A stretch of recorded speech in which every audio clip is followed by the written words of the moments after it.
Servus Männer, it's Red Pill Germany again. Today I want to talk a little bit about energy, about European or German energy. So, we of course need to buy a lot of fossil fuels still. We do not have any natural resources ourselves. A little bit of coal, but that is, as you might know already, that is soon going to be over. So, coal mining will stop very soon in Germany.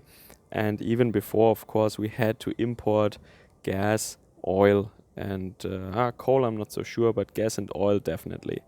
And at the moment, um, Russia and Germany formed a consortium called Nord Stream 2, North Stream 2, and that is a pipeline that is supposed to deliver gas from Russia directly to Germany via the Baltic Sea.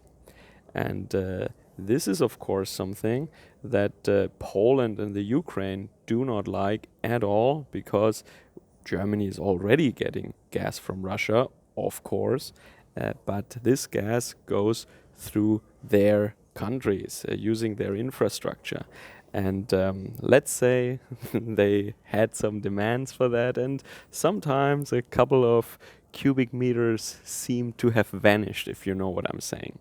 Okay, so now Russia and Germany do not want that anymore, and they just took things into their own hands, and they are at the moment building a pipeline that should be finished in the middle of the next year, 2020. But the United States, as I said, the United States also doesn't like that. I haven't mentioned the United States yet, but the United States are actually the ones who have the power to stop it. Donald Trump just now signed a law, I think it was, that imposes sanctions on companies who help build this pipeline. And at the moment, there is, I think, Allsea is the name. It is a Dutch Swiss company or something, or a consortium also, and they have those specialized construction vessels that are used to lay those pipelines at the bottom of the ocean. And they are now probably the first ones to be subject to sanctions from the United States. So I guess the normal program, the assets will be frozen, management can no longer travel to the US, and they cannot do business in the US anymore, or something like that. And of course, they stopped now to work on the pipeline. Sanctions have not been really imposed yet, but they know would they go on, they will be sanctioned. Yeah, that's very clear. So they stopped now, and our federal government also said that they do not think anymore that the pipeline will be completed as scheduled because of those U.S. sanctions. Now, the US is, of course, a little bit protector of Poland and of the Ukraine, but this has nothing to do with this. It also that the US officially says that this is not anti-European, this is actually pro-European. We want to protect you from foolishly getting into a one-sided relationship or a being dependent on Russian gas, and this is not good. That will Russia can blackmail you then when they deliver gas to you. The problem is with that argumentation that we're already importing gas. It's just going on land through the Ukraine and Poland, and I think especially the Ukraine is not really a reliable partner for the transport of the Russian gas. As I said, there were a lot of incidents in the past. And Russian gas is just so much cheaper than, and now comes the actual reason why the United States wants to sabotage our gas deal with the Russians. The United States is practicing fracking, of course, and one of the products is extremely expensive liquefied natural gas. And this is transported on ships over the Atlantic to Europe, where we have these liquid gas terminals now. And the United States wants to force us. Remember, Germany is still an occupied country. The United States wants to force us to buy this extremely expensive liquefied gas from the United States now, instead of very cheap, very convenient Russian gas. And the Russians have been extremely reliable partners in the past. They are they have a track record of reliably providing us with cheap fossil energy sources or gas, basically. Yeah.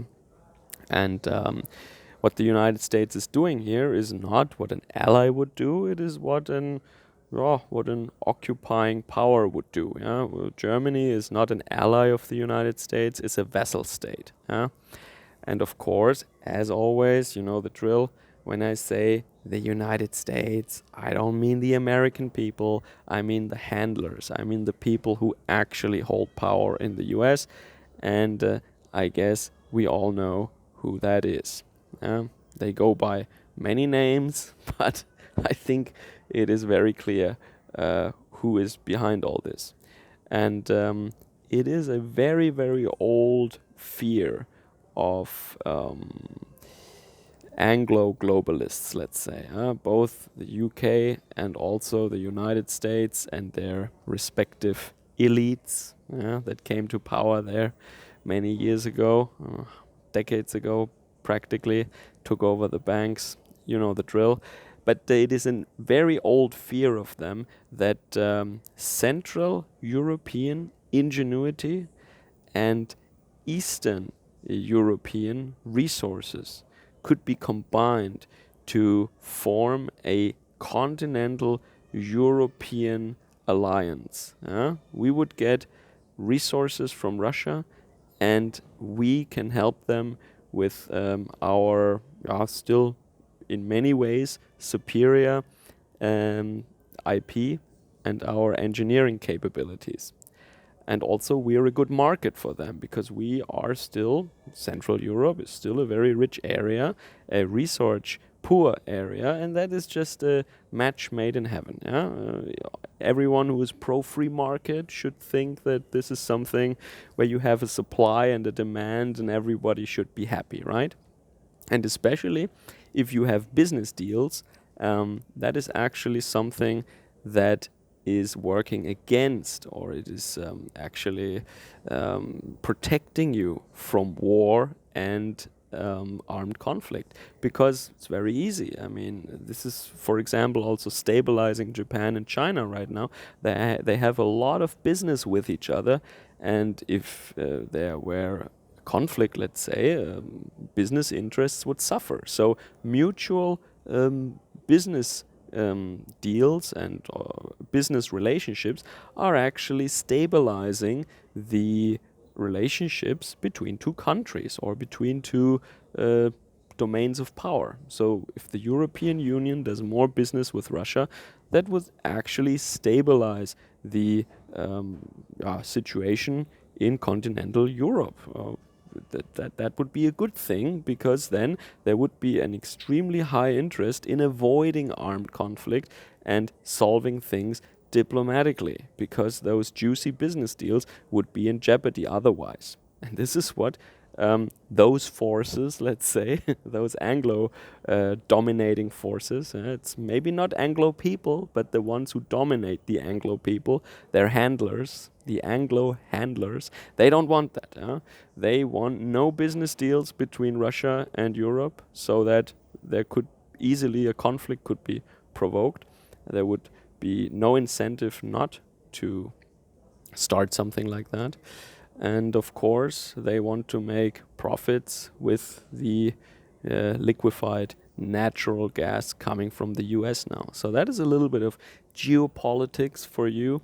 I don't know if this gas pipeline between Russia and Germany is talked about a lot in the US at the moment, or if it is a big topic in international media. In Germany, I would say the media talks still a little more about St. Greta and a little bit less about this pipeline project. But it is a very, very important factor that is, I think, on the top of the priority list at the moment for Germany, I would almost say. And I really hope that this pipeline can be completed still next year. And I am a supporter of the business relationship between Russia and Germany, or Europe in general.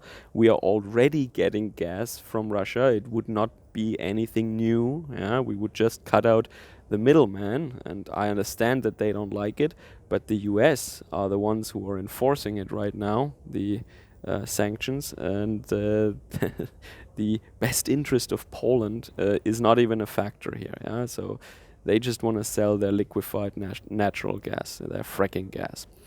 All right. So I want to leave it at that. Let me know in the comments down below what you think about that, or if you think that we should just forego fossil fuels altogether and have windmills and solar panels here in, well, I think you can look outside the window here. I'm in Frankfurt at the moment. I think windmills and solar panels don't really produce that much energy at the moment, and that is one of the problems here. All right, so take care, and I catch you guys again later when I landed at my destination. Servus, Kameraden.